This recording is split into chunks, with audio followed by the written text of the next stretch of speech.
You look at a complete cultural outfit like this and you see luxury. You see craftsmanship, you see hundreds of dollars. But what if I told you that this stunning result started with a pile of simple beads, a single needle, and one secret rhythm that I can teach you in less than 15 minutes? Before you spend money buying this look, you need to watch this transformation.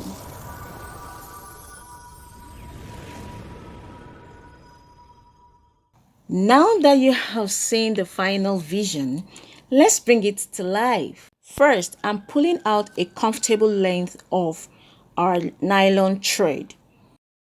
As a beginner, you need to keep the length of the thread to about an arm span,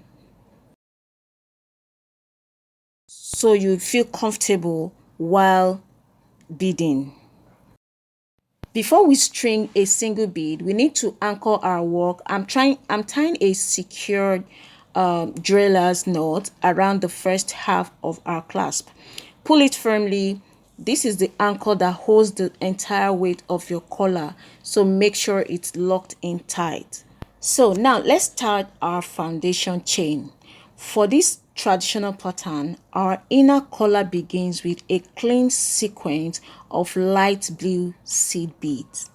Watch the tension of your hands here. If you pull too tight, the necklace will punch up later.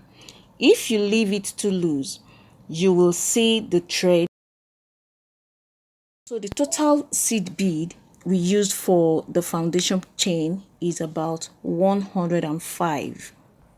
So I'm tying a secure driller's knot around the second half of our clasp.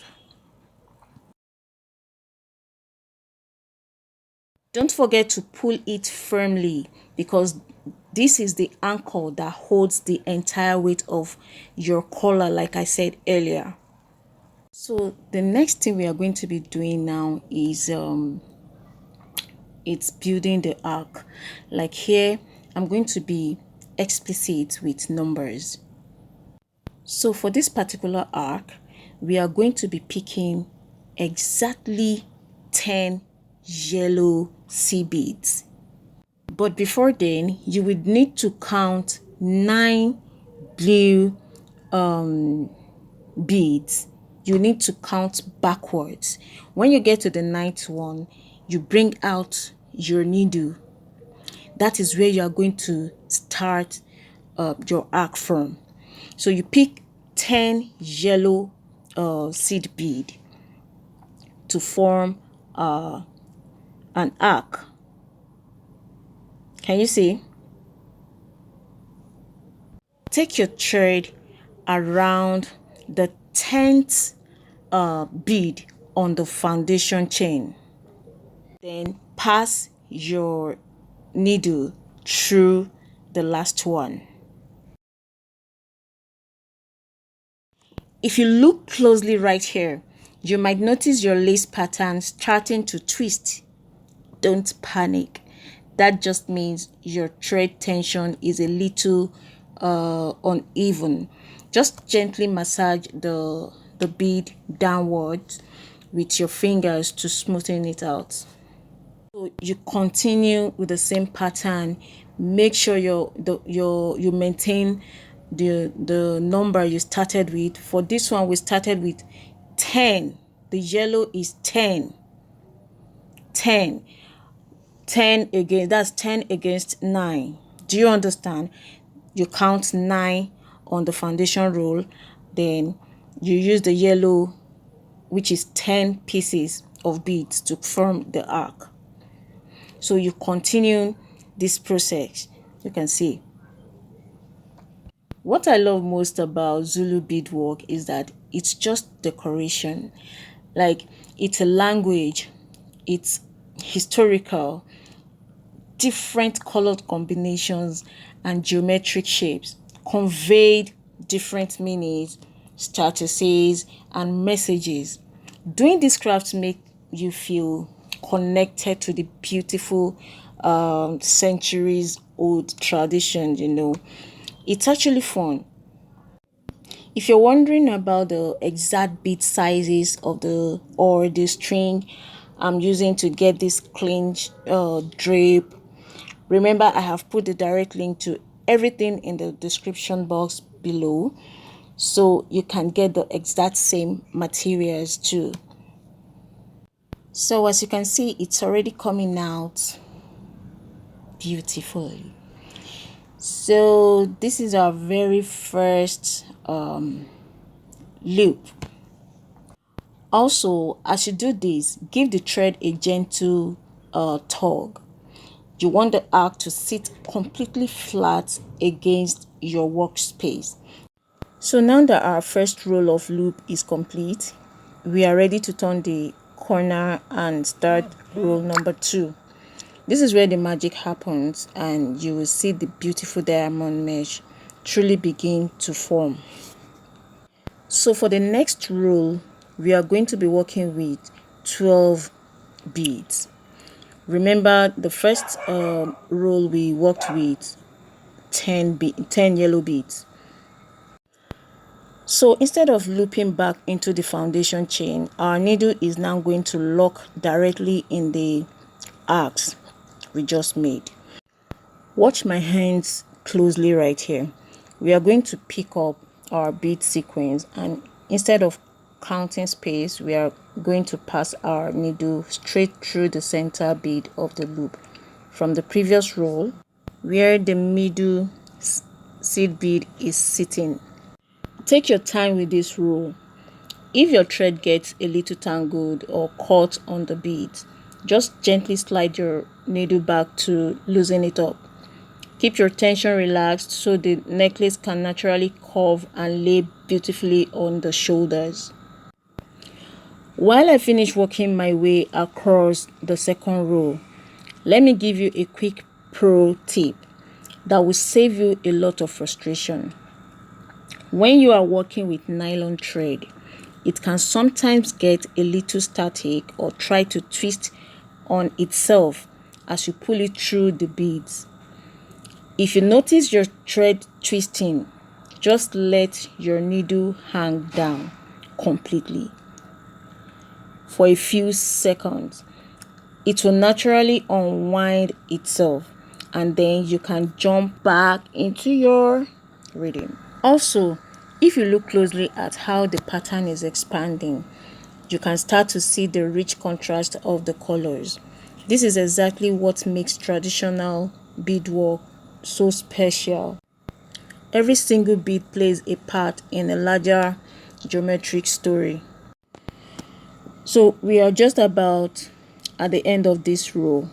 So get ready, because in the next step, we are going to change up our color palette again and add even more depth to this gorgeous color.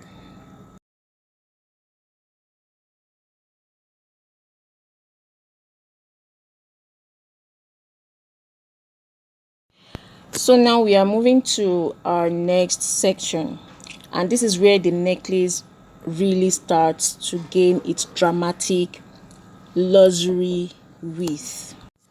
Yeah, so we are switching over to our vibrant green beads and our count is changing significantly.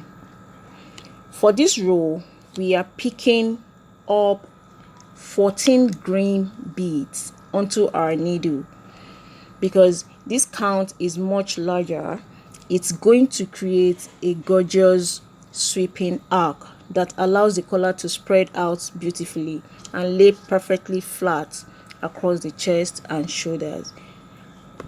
So just like we did before, we are going to anchor this large arc by passing our needle right through the center point of our previous row. Pull the thread smoothly and watch how that deep green instantly transforms the entire look of the piece. When you're working with a larger count like 14, it is extra important to keep your hand movements steady so the beads don't slide off the needle. Just find that calm, steady rhythm. 14 beads loop into the center and pull it through. Let's walk our way all the way across. Now, once you master the rhythm of the green roll, the technique stays exactly the same, but we are going to play with our colors to build the rest of the pattern. Right here, I'm starting the next tier by looping in our vibrant red beads. So now, to save you some time, I went ahead and finished the rest of that red row, and I also added a sleek black row right beneath it off camera, using that exact same technique or method. So this is our second to the last row. As I weave these loops into the black row from before, you can really see how the weight of the necklace is coming together. The drape is looking absolutely flawless and sitting exactly how a premium piece should. So it's time for the grand finale. To perfectly frame our entire masterpiece, we are finishing exactly how we started, with our vibrant, bright yellow beads. This is the very last row of our pattern. For this final yellow tier, we are looping directly into the center of the blue arcs we just made. Make sure you pay extra attention to your thread tension here at the border, because this is the outer edge of your necklace. You want these loops to look completely uniform and clean. Just look at how that yellow trim instantly making all the other colors pop. It brings the whole South African traditional aesthetic together so beautifully. Work your way all the way to the end of this row and do not click away, because next I'm going to show you the most important part of the entire video: how to cleanly tie off and lock this thread so your beautiful work never unravels.